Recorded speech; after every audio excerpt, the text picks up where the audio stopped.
Jack Torrance thought, officious little prick. Ullman stood 5'5", and when he moved, it was with a precise speed that seems to be the exclusive domain of all small plump men.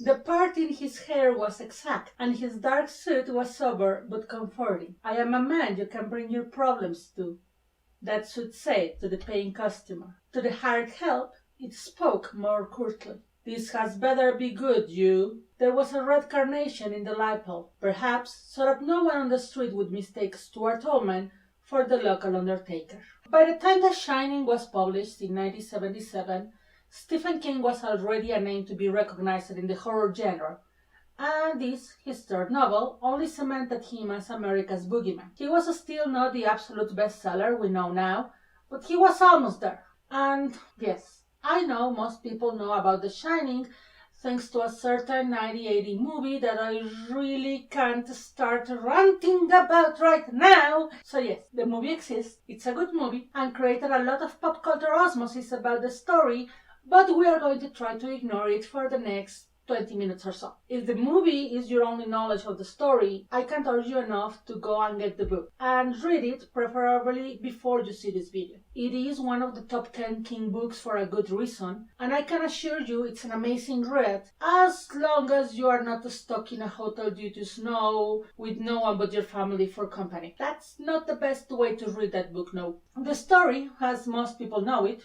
is very simple. A man, Jack Torrance, is hired to be the caretaker of the Overlook, a Colorado mountain luxury hotel, during the winter when the hotel is officially closed. He takes his wife, Wendy, and his 5-year-old son, Danny, with him because they plan to spend the whole winter completely isolated, and they are actually in a very, very bad economic situation that requires them to stay together. But no, what none of them know is that the hotel is a little teensy bit haunted, and Jack slowly but surely loses his marbles until he tries to kill his family, just as the previous hotel caretaker did.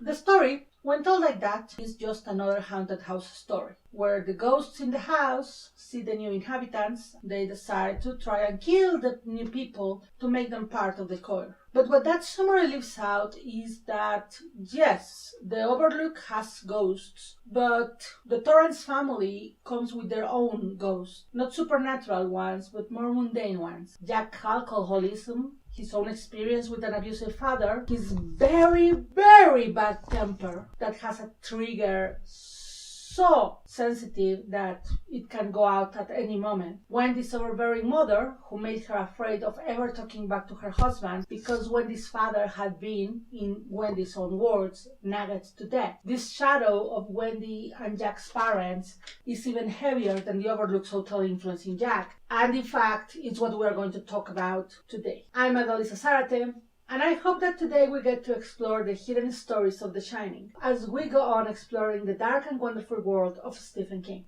In his introduction to the 2001 pocket edition of The Shining, King describes it as his crossroad novel, when he decided to try and aim a little higher with each one of his new books, instead of just redo what he had done before. In this particular novel, he says that the choice was between describing Jack Torrance's father's brutal abuse towards his son and family, or going a little bit deeper than that and, quote him, to admit Jack's love of his father in spite of, or perhaps even because of, his father's unpredictable and often brutal nature. He later goes on to explain that the difference between the former and the later was that of the almost comforting idea of a man going insane because of supernatural causes, and the more terrifying and real idea that it had been childhood abuse and supernatural forces what made Jack finally snap, because in a sense that made him more like a real person instead of just a written character. What King doesn't say is that the choice was probably not just about Jack and his relationship with his late father, but also about Danny and Jack, and Wendy and her own mother, and Wendy and Jack, and Wendy and Danny. The way in which the abuse is written helps to make every character a little bit more human, a little bit more intriguing, and I think it's one of the reasons why it's still considered one of the best Stephen King novels, and also why the adaptations tend to be so divisive. Mostly because each one takes a little different approach to the humanity of the characters and their motivations. And I promise this is the last time I'm mentioning that, I hope. This is about the book, and I want to keep on the book instead of, I already summarized the main plot of The Shining, so I won't repeat my words here. Instead, let's talk about Torrance family and go a little bit deeper on the relationship and why understanding them is so important to what happens in the hotel when they finally get there. Again, if you have not read the book, I must warn you, yes, please read it. I will repeat that every time this comes up. I'm sorry. Read the book.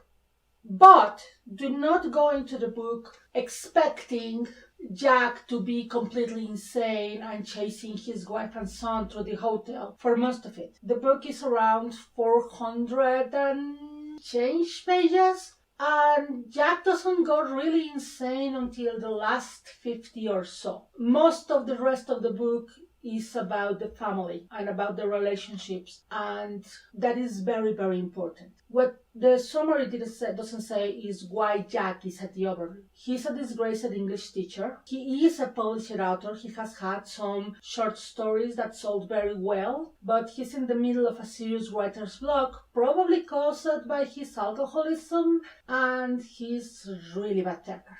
He's a recently recovered alcoholic, and yes, I have mentioned his temper many, many times. However, despite the temper, despite the fact that he was very quick to get angry when drunk, Jack loves his family and would die for them. And that's something that the book makes clear every single time it has the chance. In fact, although we hear about Jack's temper and how it costed him his job as an English teacher, we also know that in his whole marriage with Wendy, he never, ever raised a hand against her. And the only violent incident he had with Danny was a complete accident. He didn't mean to hurt his son. And afterwards, he promised not only that he would never touch him again, but that if Wendy wanted to get a divorce, then he would accept it without any complaint. So, yeah, Jack is a very, very complicated character in that sense. This is precisely the problem when discussing Jack, because the way in which we get to know him in the novel is what makes him so compelling. If we only got to see him as the drunk who never got to quite control his temper around the strangers, then we'd spend the whole novel wondering why the hell we should care that he goes insane. But if we only saw him as Danny did, as this man who is deeply repentant of his past sins, who at one point even thought of taking his own life because he thought his son and wife would be better without him, then we'd wonder why the hell the hotel managed to get a hold of him. It's the balance, the speed in which the information is given to us, what makes us feel so bad for him. I am going to be completely honest with you. When I was rereading the book to make this video, despite the fact that I know that book pretty much by heart, that I know exactly what's going to happen and when it's going to happen, there were points in which I was feeling so strongly for Jack that I just wanted him to be able to escape. But I will explain why that happened later on. Now, let's talk about Wendy, because understanding Wendy, it's also understanding Jack. She's a very loving wife and mother, and just as Jack would die for her, she would die for Danny. She does love Jack too, and we get to know why they got married, why they were so close together at first. And she wants the best for him. But after Jack breaks Danny's arm in an accident, drunken accident, she doesn't trust him anymore. So she wants the best for him. She wants him to get better, but she has Danny to think of. So even if she knows that sober Jack would never hurt Danny, even if she knows that even drunk Jack didn't mean to hurt Danny, she cannot risk it. In fact, at certain points during the novel, even before things get bad, and not really I need to protect myself from an axe bad, just maybe this wasn't the best idea bad, it's her love for Danny what stops her from doing what she thinks is best. It's her love and trust in Danny what stopped her from divorcing Jack to let her to stay in the Overlook, and what led her to accept the ghosts as real, despite the fact that she's the only character in the whole book that does not see the ghosts until the very last moment. The most interesting thing is that, as I mentioned before, while she is afraid of Jack at the very end, and she's afraid of what the hotel is doing to Jack, more or less from the middle of the novel to the end, her real fear is her mother. The fear of her mother's reaction to Wendy arriving to her house with Danny on tow is what stops her from actually leaving the Overlook when it still was possible. Just try to picture what kind of woman can be worse than the Overlook. Finally, we have Danny. Danny is both the least interesting character in the book and the most interesting one. He's interesting because he's telepathic, mildly precognitive, and 5 going into 6-year-old.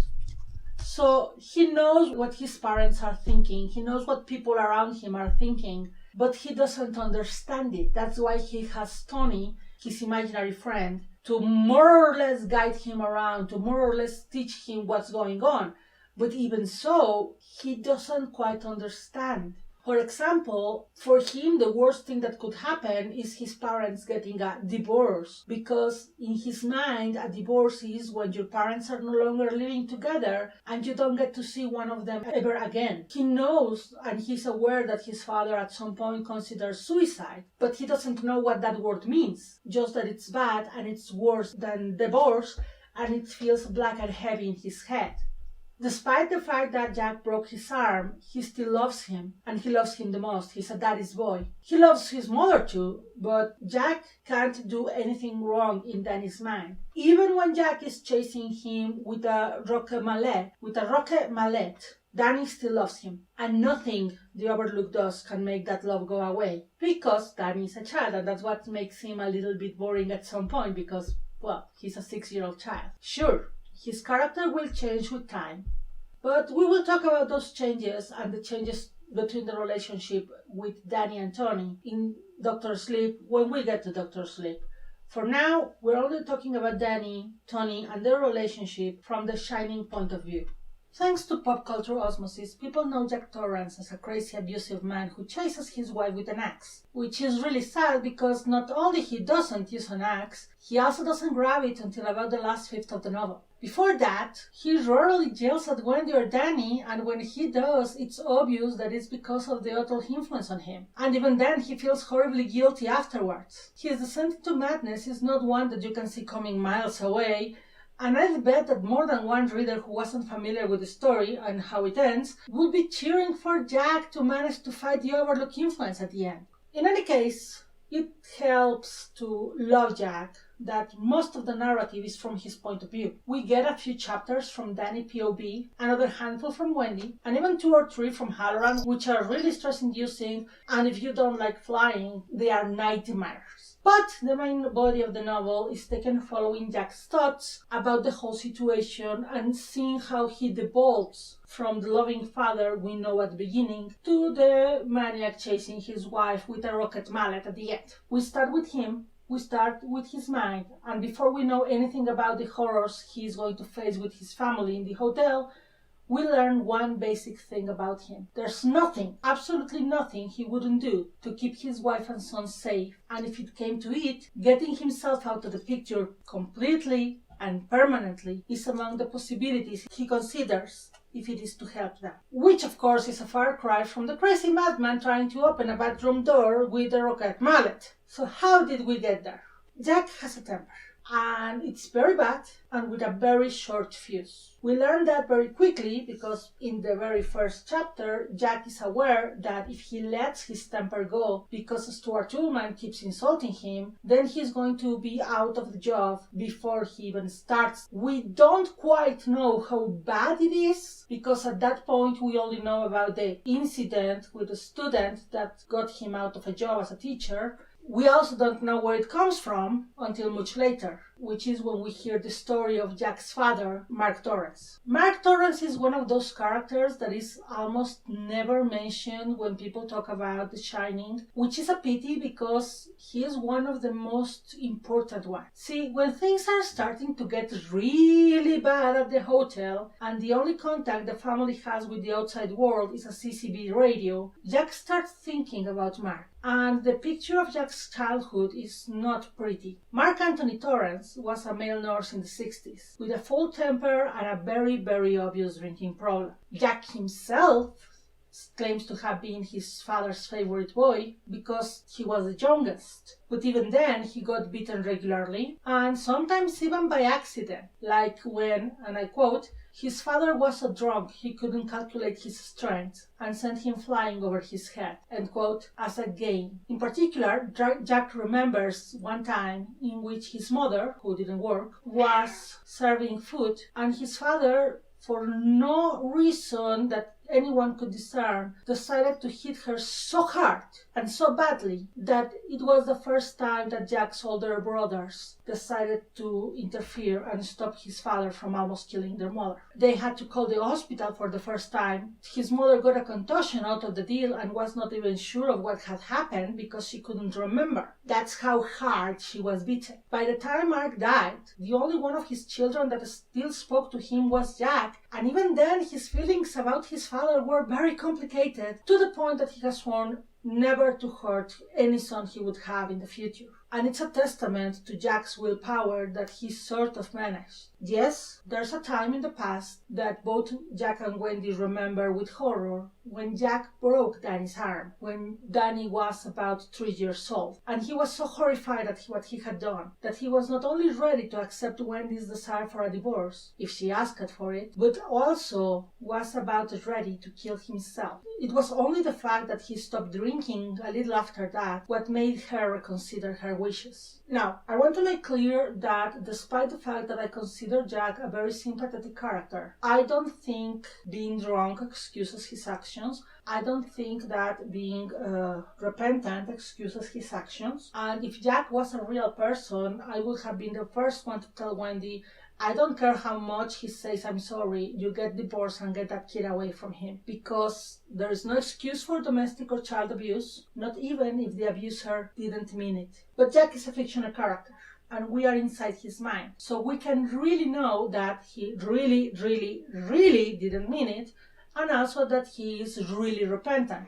Yes, we can feel sorry for him. It's complicated when it's a fictional character. I know it's also complicated when it's a real person, when there are real people involved, you get away from the heart. As Jack is remembering that, the radio starts speaking to him in the voice of his father and telling him that the only reason why he is having problems at the hotel is because Wendy and Danny are acting against his will behind his back and they want him to get fired from the job. They don't understand the sacrifices he makes. They don't understand how much pressure he's in, and that the only way to solve this is by correcting them. And this is very funny because this is the first real attempt the hotel makes to make Jack do his biting and kill his family. And while Jack agrees that his family, that Wendy and Danny, do not understand the importance of his job, he draws the line because as Mark tells him that he has to be respected by them, that sometimes it's important to correct children before they become complete savages, that they don't understand how important Jack's work at the Overlook is, and that they should, and I quote,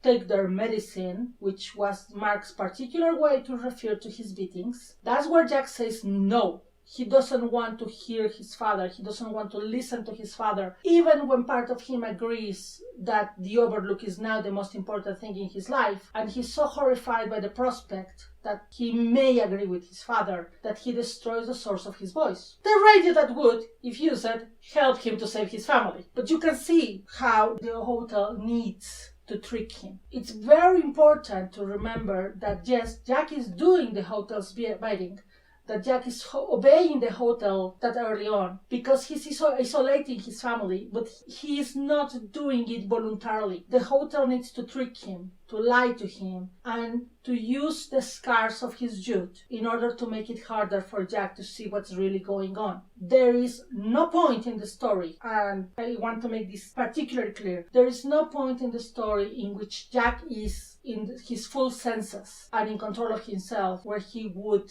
think about hurting his family. Much later, once the hotel has managed to get his hooks really on Jake's psyche, we return to the memory of that night, the time that his father almost killed his mother. But by then, clouded by alcohol, real alcohol, which by the way is the only real way the hotel has to dumb Jack's brain, and that's another constant theme on King's books even before he went on the wagon, but we will talk about that another time. Jack's perspective of the incident changes. He finally starts seeing it the way his father did. Of course, his father was working his ass off to support the big family, and he only wanted to come back to a beer and a warm dinner, and his wife must have done something to disrespect him, something that Jack didn't notice, something that his brothers didn't notice. A look, a glimpse of a grin, maybe the tone of her voice when she said she loved him. Something. Because, of course, if a man hits his wife, is to make sure that she respects him as she should. That's what Mark told Jack, and he made sure to paint the lesson with blood. And drunk, that's when Jack starts considering that yes, that is a good course of action, and even then, he doesn't want to hurt Wendy. We'll go into that in a while. But this is what King meant by saying that Jack was given a complicated relationship with his father, by the way. Jack loved his father, even when he knew his father was wrong, which is probably why he named his son like his father, Mark Anthony Torrance, grandfather of Daniel Anthony Torrance. Even if we know he would have never let Mark touch his son, had Mark lived long enough to meet him, Jack wanted to keep that little part of his father alive, the good memory of his father alive. And we can see that poor Danny is going to have to deal with the same cycle. The whole novel, Danny has to struggle between knowing that the hotel is bad for his father, but the job of taking care of the hotel is good for his father and needed. That Jack is saying bad things to him and yelling at him at the end and hurting his mother, but that's not his father, not really.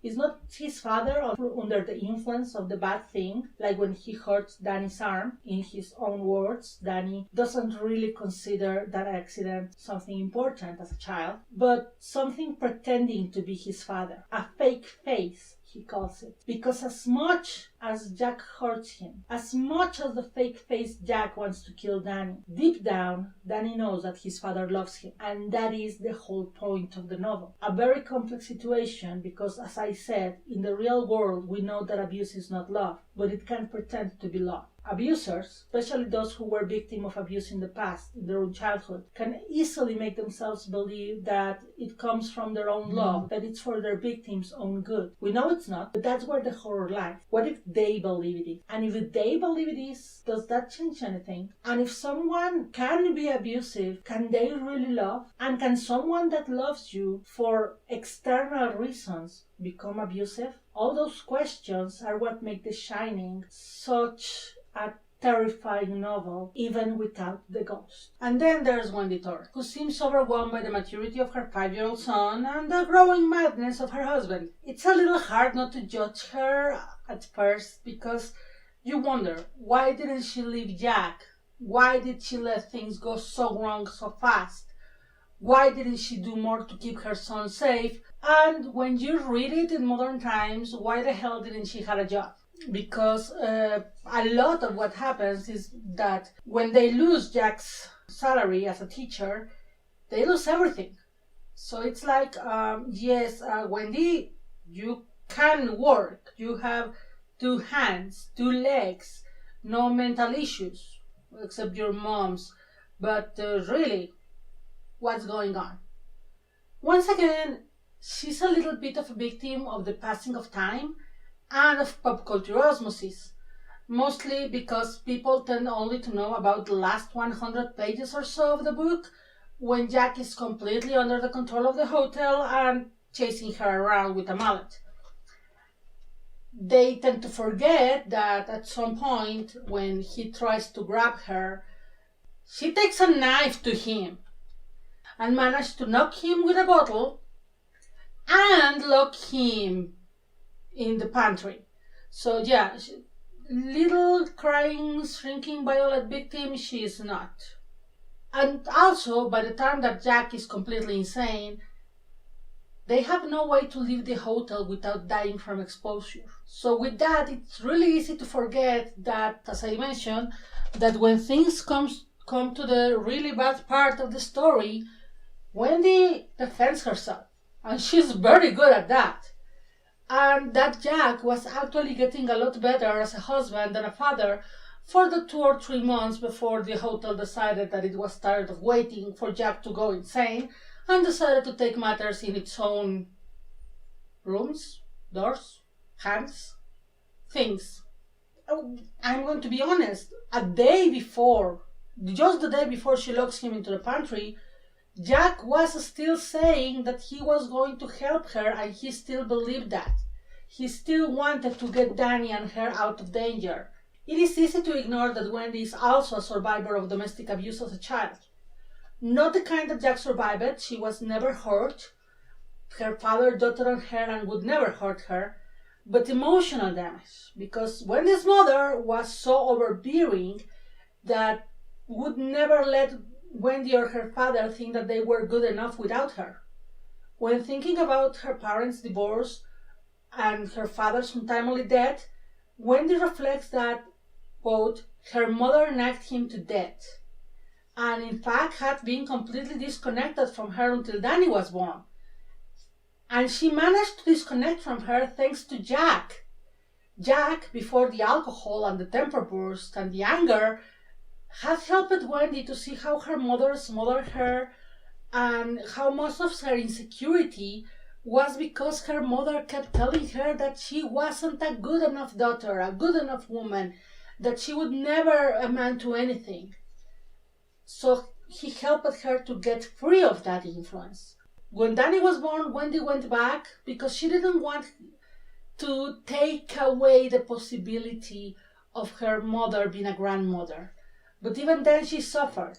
Her mother would redo Danny's diapers because they weren't put right, remake all her food, and always judging what Danny was doing, how his development advanced, how he was behaving, and all the time chipping a little bit at Wendy's confidence because she kept insinuating that Wendy was not a good enough mother, as if Wendy was to blame for every little wrong thing that happened to Danny and every little thing that went wrong in her mother's life. Danny is not blind to this, and in fact he fears his grandmother, who is the only one of his grandparents that is still alive by the time of the events, as far as we know, because Jack's mother's status is never mentioned in The Shining. He claims that seeing her mind is horrible because she doesn't see Wendy as if she was her daughter, but as if she wanted to eat her, and wanted Danny to be her son, not her grandson. She wants to steal Danny in Danny's own words. And this fear is so deep and powerful that when Wendy actually suggests that she and Danny could leave Jack alone for the winter, the last day they can actually do that, before the snow blocks all the exits, Danny is at first hopeful, but in the second his mom mentions that they will have to live with his grandmother because they don't have money, because Wendy doesn't have a job, he deflates and tells Wendy that no, we can stay in the Overlook, it's not going to be that bad. And just picture that for a second. Danny is so afraid of his grandmother, so terrified of her and her man, that even Red Room is a better option. We never meet Wendy's mother, not even in a flashback like Jack's father, but she knows how to leave an impression. So that's the ugly cycle Danny comes from. A father that was taught that the only way to teach a lesson to disrespectful poops was with violence, and a mother that is terrified to death of being too outspoken because she doesn't want to fall in the same pit as her mother, pushing everyone she loves away because she only can see the bad things in life. And yet both fight this. Jack really tries not to be like his father, and in his very last sober conversation, which happens to be with Grady, the ghost of the previous caretaker who had killed his daughters and wife for the Overlook, he is still trying to save Danny and Wendy. And I mean it. Before he decides that he's going to kill them, before Wendy locks him into the pantry, Jack is still sober and he says, and I quote, "I But if they could just leave. I mean, after all, it's me the manager wants, isn't it? This is, obviously, when Jack has already accepted that he will not leave the Overlook and knows it's a bad thing for him. He's under the hotel's power and he cannot fight it anymore. But even then, he still wants to keep his son and wife alive and safe. Because as Danny says, the hotel needed to give Jack the bad thing, alcohol, to make him even try to hurt Danny and Wendy. And in the very end, the hotel has to kill Jack to use his body because Jack is still resisting and is still unwilling to hurt Danny. On the other hand, Wendy also knows that there's nagging and there's being angry for good reasons. She tries hard not to bother Jack, not to make things worse, not because she's afraid of Jack, but because she's afraid for Jack. But when she realizes that the man that she loved is gone, or at least temporarily crazy and drunk, she doesn't pull her punches. First thing she does, before Jack goes insane and she has to lock him into the pantry, is to grab a knife and to keep it with her. Because if Jack or the hotel tries to do anything to her or Danny, she is not going to go down without a fight. And at the same time, she's very clear to Danny that it's not his daddy the one who wants to hurt them. Because she's not her mother, she will not turn her son against her father. Anyway, is all these attempts from the older generation, from Jack and Wendy, enough to break the cycle for Danny? We can't tell. The Shining ends up in a sort of hopeful note. Because yes, Jack died, but the hotel is gone. But we would have to wait a couple of decades before we could tell the effects everything had on Danny and Wendy's lives, because King didn't write the sequel until a couple of decades later. By now, I hope I made a good point on the cycle of abuse that gives the Overlook strength. I would love to know your thoughts about it in the comments below, but remember, I did not take in account anything from the movie or the miniseries. They are their own beasts, and if you want to, also let me know. I can make a video on both. I want to thank my dear patrons, Kaiser Carranza, Mitch Hyman, and Elaine Ho, as well as my very first supporter, Tania Pineda. I also want to remind you that if you want to support these and my other projects, my webcomics, and get your name mentioned here in every video, you can get a little bit of support for me at patreon.com/Adalisa, written link on the description, because I know my name is a pain in the ass to spell. And with just $1 a month, you will always be thanked in my videos and get access to a lot of art and the next video before anyone else. If you can't support me this way, I also accept likes, subscriptions to the channel, comments so the algorithm catches engagement, and of course you sharing the links. There is also open spots in my commission list if you want a special scene from any of the King novels or anything else. I will also welcome all your questions, comments and suggestions in the box of comments below. Link, subscribe, ring the bell, all that. And will I know that some of you would like to make an appointment with the sequel for The Shining as my follow-up to this video, we're going to keep on a chronological order. So our next stop in the King's universe, that dark place in the brain of a comatose teacher called the Dead Zone.